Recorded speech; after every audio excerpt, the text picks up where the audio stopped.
नमस्कार. मीराला निरूपाने सोन्याचे दागिने दिलेले नसतात, त्यामुळे पशाला वाईट वाटलेलं असतं आणि पशा मीरासाठी रात्रभर जागून हलव्याचे दागिने करतो.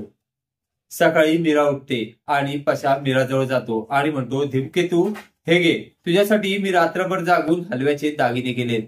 ते बघितल्यावर मीरा खुश होते. मीरा म्हणते, वाव, किती छान दागिने केले तुम्ही, आणि तुम्ही केलेले दागिने आहेत त्यामुळे मला खूपच आवडले. तिचं बोलणं ऐकून पशा खुश होतो. पशा तिथनं निघून जातो. तर इकडे देविका लाडू बनवत असते. देविका तिळाचे लाडू बनवत असते. तेवढ्यात तिथे पंकज आणि निरूपा येतात.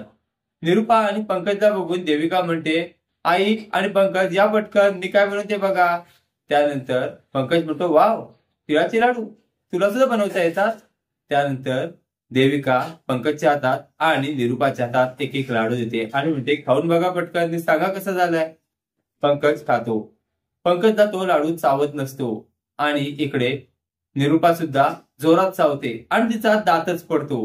तिचा दात पडल्यावर निरूपा जोरात देविकावर ओरडते, हे मूर्ख मुली, तुला बनवता येत नसेल तर कशाला बनवायचे, माझा दात पडला ना, मूर्ख कुठली.